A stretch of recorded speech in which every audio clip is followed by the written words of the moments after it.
हम भारत के लोग हैं और हम ये मान के चलते हैं कि 2024 की राजनीति में उद्घाटन होने वाला है जनवरी में 2024 में, तो इसके क्या बेनिफिट होंगे।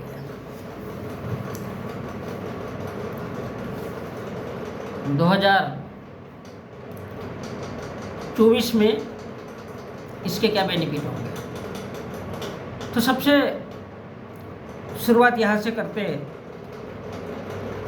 भारत का भविष्य क्या राम मंदिर हो सकता है?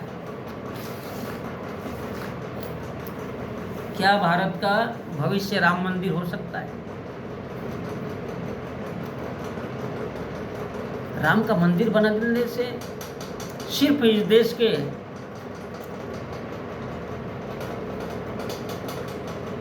500 ब्राह्मणों या 1000 ब्राह्मणों का फायदा होगा, क्योंकि वहाँ पर मंदिरों में कौन बैठेगा? अब दुनिया का सबसे बड़ा अगर कोई भिखारी है तो वो मंदिर का ब्राह्मण ही है, जो आपको ज्ञान देता है, भगवान है, आइए प्रसाद खाइए, नारियल फोड़िए और फिर यहाँ से निकलिए।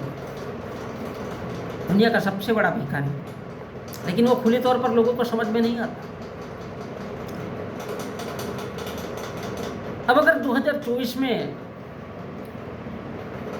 उसका मंदिर का उद्घाटन होता है तो कितने लोगों को रोजगार मिलेगा? किसी को नहीं मिलेगा, केवल ब्राह्मण अपना पेट भरेगा और जो सदा से अपने धर्म ग्रंथों का प्रचार प्रसार करता है उतना ही करेगा। क्या भारत से बेरोजगारी कम हो जाएगी? जो इस देश में 65% युवा बेरोजगार है।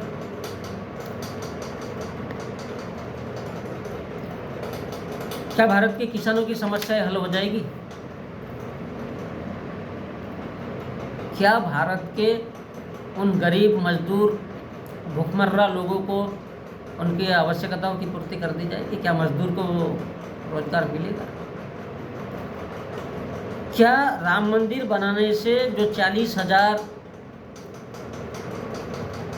किसानों ने आत्महत्या की, 40,000 तकरीबन इस देश के युवा बेरोजगारों ने आत्महत्या की, क्या वो उनके जीवन वापस आ जाएंगे राम मंदिर बनाने से? कितने लोगों को बेघर बेरोजगार बनाया जाएगा उसके नाम पे, धर्म के नाम पे राजनीति होगी। फिर से हिंदू और मुसलमान का तांडव खड़ा किया जाएगा, जैसा तांडव बुद्ध के खिलाफ शंकर ने किया, बोले उसको तांडव का नाम दिया, धूम तनाना। ये क्या है?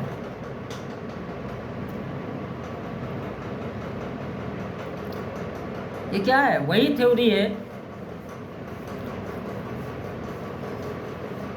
जैसे इस देश में लोगों को पागल बनाया जाता है कि बेटा तुम क्या हो, मंदिर का घंटा। हिंदू भी आता है बजाता है, मुसलमान भी आता है बजाता है मंदिर में जब जाता है। ऐसा नहीं कि भारत का मुसलमान मंदिर में नहीं जाता है, भारत का बहुत सा मुसलमान मंदिर जाता है, लेकिन इस देश के हिंदू को सबसे बड़ी नफरत है, इस देश के ब्राह्मणों को सबसे बड़ी नफरत है। इसलिए वो बार बार उस बात पर हमला करता है और अपने इस देश के SC ST OBC को सचेत करता है कि वो उसको सिर्फ वह आना चाहिए। क्यों? राजनीति करना है उसको। अब इतने बड़े देश में अगर 10-20 लाख या करोड़ लोग भी अगर मर भी जाए तो क्या फर्क पड़ता है इस देश की सत्ता और सरकार? कोर्ट अगर तेरी तो उनके बाप का है, ब्राह्मणों के बाप का। कोई आदिवासी है, लेकिन इस देश में राष्ट्रपति को बनाया जा सकता है, चाहे वो दलित हो या आदिवासी हो, क्योंकि उसका कोई वैल्यू ही नहीं है इस देश में। भारत के संविधान ने सिर्फ इसलिए राष्ट्रपति का पद डाल के रखा हुआ है ताकि वो सोच समझ करके इस देश के प्रधानमंत्री द्वारा जो निर्णय लिए गए कि इस देश के जनता के खिलाफ ना हो, तो सोच समझ करके उसने फैसला लेना चाहिए, सिर्फ इसलिए उसको बैठा दिया। अदरवाइज, और अगर उसको पावर दिए भी गए हैं तो कभी भी राष्ट्रपति उसका इस्तेमाल नहीं कर सकता, क्योंकि इस देश का कोर्ट कचहरी ही ब्राह्मणों का है, तो वो उससे पहले रोक देगा और बाद में इस देश के शासन सत्ता के लोग उसका विरोध करेंगे।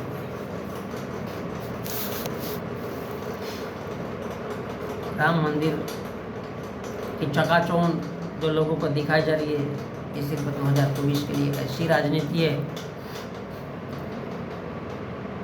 तो वो खुले तौर पर नहीं बोल सकता कि पहले 15 लाख बोला था, अब 1 करोड़ देंगे। कौन? आरएसएस का इंसान नरेंद्र मोदी, आरएसएस का मोहन भागवत का वारिसदार योगी आदित्यनाथ, मोहन भागवत का वारिसदार क्या नाम है हमारे टकले जी का, अमित शाह।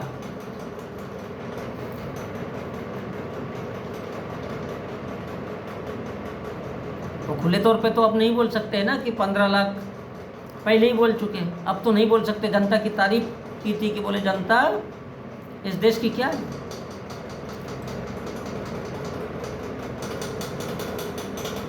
तो जनता की तारीफ करना भी उसके लिए मुनासिब नहीं है। अब उनके मुंह से निकल रहा है कि बजरंग बली का वो नाम ले लो और वोट दे दो। अब कल को कहेंगे सरस्वती का नाम ले लो और वोट दे दो। 2024 की रात। तो धर्म के नाम पर कितने ज़्यादा लोगों को बेवकूफ़ बनाया जा सकता है,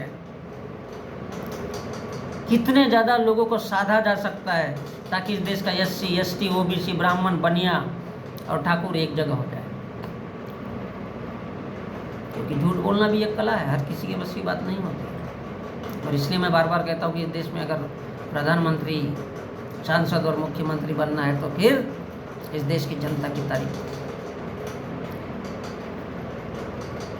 नरेंद्र मोदी ने पहले 15 लाख कहा था, अब वो बोलेगा भाई 25 लाख ले लो। लोग नहीं मानेंगे, अरे 50 लाख ले लो, 1 करोड़ ले लो।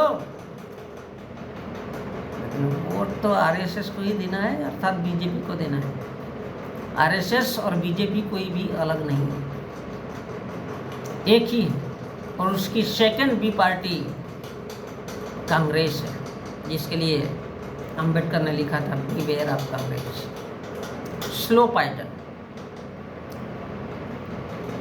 ये फर्स्ट पॉइजन है जो बहुत जल्दी चढ़ता है और बहुत जल्दी उतर भी सकता है, क्योंकि इसकी नीतियाँ ही खतरनाक है।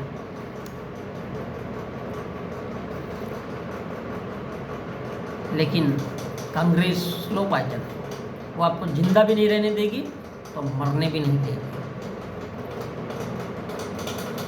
इसलिए मनमोहन सिंह ने 1990 में अर्थशास्त्र के माध्यम से इस देश को पूरी तरह से निजीकरण में झोंक दिया। इस देश के लोगों को कतई समझ में नहीं आया। इस देश का मीडिया तो भाट है, उसको घंटा क्या फर्क पड़ता है, उसको तो पैसे से मतलब है। और सरकार की नीतियों का विरोध कभी कर ही नहीं सकता, क्योंकि भाट केवल ब्राह्मण की तारीफ कर सकता है। मीडिया को क्या लेना देना है। भारत में जो वेश्या होती है, पैसे के लिए काम करती है, उसको किसी धर्म, समाज, जाति, मजहब से कोई लेना देना नहीं होता। ठीक उसी प्रकार भारत का मीडिया है, उससे भी अगर गया गुजरा कहा जाए तो भी चले।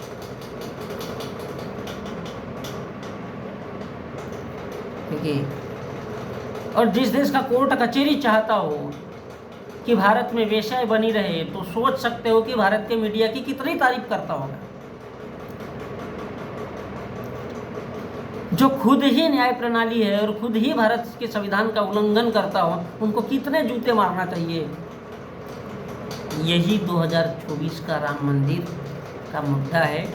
लोगों को ऐसी चकाचौंध दिखाना कि इस देश के लोगों को बहुत सारे रोजगार मिलेंगे, किसान इस देश के खुशहाल रहेंगे, इस देश के जवान खुशहाल रहेंगे, लेकिन उसको इस प्रकार से, इस नाम से ऐसे बैल बनाना कि वो सिर्फ हिंदू नाम के खूंटे से बंधे रहे, उस राम मंदिर के खूंटे से बंधे रहे।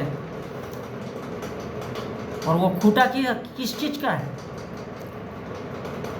हिंदू नाम का खूंटा, ताकि इस देश का SC ST OBC, इस देश का ब्राह्मण, बनिया और ठाकुर सभी के सभी एक ही हिंदू नाम के खूंटे से बंधे रहे और टपा टप वोट इसको मारे, RSS वाली बीजेपी को। तभी तो श्री राम का नाम गूंजेगा। जो पैदा ही नहीं हुआ उसकी जय। लेकिन इस देश के किसान, बेरोजगार, युवा, महिला, इन सब की कहीं भी कोई चर्चा नहीं होगी। ना इस देश के मजदूर की चर्चा होगी, ना इस देश के महिला की चर्चा होगी, ना लोगों के नौकरी की बात होगी, ना लोगों की शिक्षा की बात होगी, ना लोगों के रोटी कपड़ा मकान की बात होगी। डीजल और पेट्रोल, चाहे कोई मुद्दा हो, इससे लोगों को मतलब नहीं, इससे लोगों को कोई लेना देना नहीं होगा।